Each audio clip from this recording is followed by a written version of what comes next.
Science by Arjun Kumawat में आपका स्वागत है। आप आज का टॉपिक है पाचन तंत्र। आज अपन पाचन तंत्र के बारे में पढ़ेंगे। जो भोजन है, भोजन द्वारा मानव शरीर में ऊर्जा उत्पादन तथा कायिक पदार्थों का उत्पादन करता है। जो भोजन है, भोजन में उपस्थित जटिल पदार्थ जैसे कि अपन बात करें तो वसा है, विटामिन है, कार्बोहाइड्रेट है, खनिज लवण है, इन सभी का सरल पदार्थ में या रासायनिक क्रियाओं द्वारा सरल पदार्थ में सरलीकरण करना या अवशोषण करना पाचन तंत्र के अंतर्गत होता है।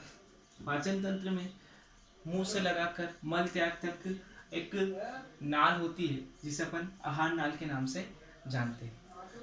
पाचन तंत्र में जो सम्मिलित अंग है और ग्रंथियां हैं, इनसे निर्मित तंत्र को अपन पाचन तंत्र कहते हैं। अब पाचन तंत्र में कौन कौन से अंग होते हैं, जैसे कि मुख, माउथ, ग्रसनी, फेरिक्स, ग्रासनाल, इसोफेगस, अमाशय, स्टोमक, छोटी आंत,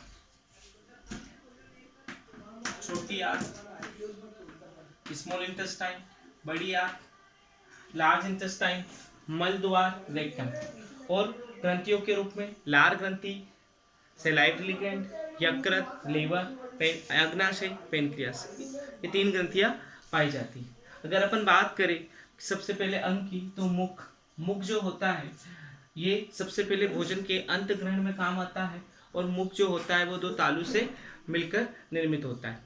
मुख का जो ऊपरी तालु होता है वो कठोर होता है, और निचली तालु जो होता है वो चल होता है।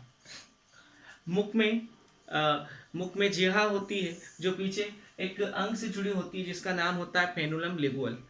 जिह्वा के कारण जो भोजन है अपना वो मुंह में विस्तृत होता है। मुंह का अगर अपन संरचना देखें तो मुंह की जो संरचना होती है वो एक कटोरे नुमा होती है जिसमें भोजन का अंत ग्रहण किया जाता है। मुख में 4 प्रकार के दांत पाए जाते हैं, जिसमें कृतनक, रत्नक, अग्रचवणक और चवणक। कृतनक जो दांत होते हैं वो आगे के दांत होते हैं, 6 होते हैं। रत्नक जो होते हैं ये संख्या में 2 होते हैं और चीरने और फाड़ने में काम आते हैं। अग्रचवणक संख्या में 4 होते हैं और चवणक 6 होते हैं, जो भोजन को चबाने में सहायक होते हैं। ये जो दांत होते हैं ये सांचे में स्थित होते हैं, और सांचों को अपन मसूड़ा कहते हैं। मसूड़े अपने 2 अलग अलग, एक नीचे और एक ऊपर, अलग अलग तालु पर मसूड़े होते हैं, जिन्हें अपन गद्दंती कहते हैं, जिनमें 16 दांत पाए जाते हैं।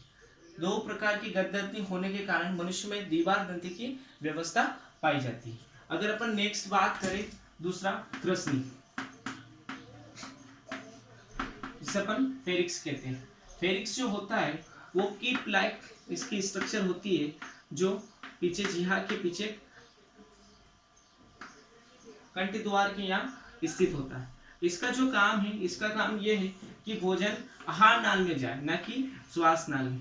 तो यहाँ से भोजन आहार नाल में जाए, इस प्रकार एक यहाँ पर ऊपरी, अगर अपन ऐसे कहें कि इसोफेगस है, इसोफेगस के ऊपरी क्षेत्र पे एक पल्ला होता है या घाटी होती है, यहाँ पर समझ लेते हैं अपन, इसे एपिग्लोटिस कहते हैं। एपिग्लोटिस, ये एपिग्लोटिस एक घाटिया ढक्कन नुमा काम करता है, जो भोजन को श्वास नाल में ना जाने कर आहार नाल में जाने देता है।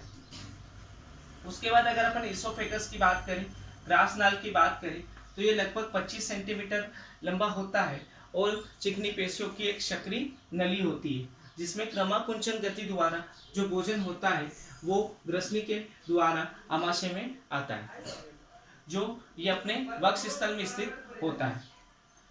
उसके बाद जो अगर अगला जो ऑर्गन है वो है अमाशय।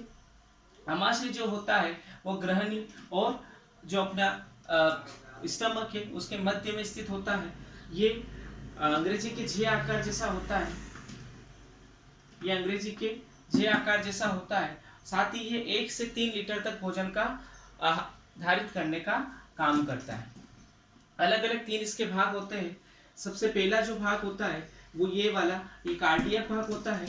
बीच में वाला इसका फंडिस भाग होता है, और तीसरा जो होता है वो कार्डियक निगमी भाग होता है।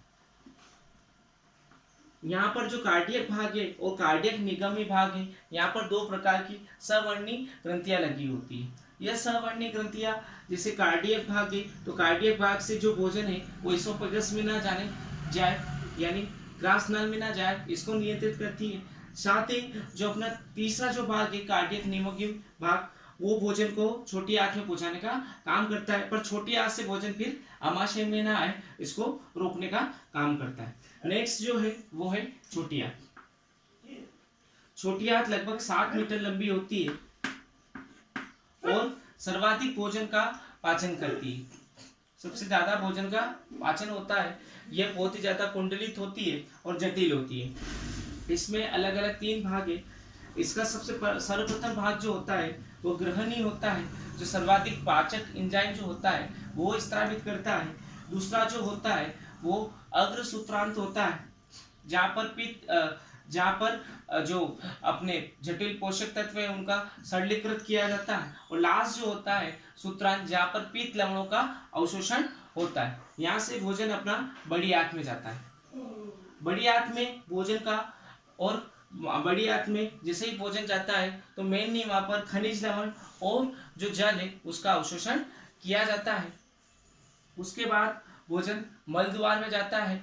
मल द्वार में लगी सवर्णी ग्रंथियां जो अपचित भोजन है उसको फिर शरीर में पहुंचाने का काम करती है, और जो पचित भोजन है उसको मल त्याग द्वारा शरीर से बाहर करती है। तो ये आज मैंने आपको पाचन तंत्र का जनरल इंट्रोडक्शन दिया है। नेक्स्ट मैं इसमें एक एक तंत्र के बारे में आपको विस्तृत बताऊंगा। Thank you. मेरे चैनल को सब्सक्राइब करें, लाइक करें।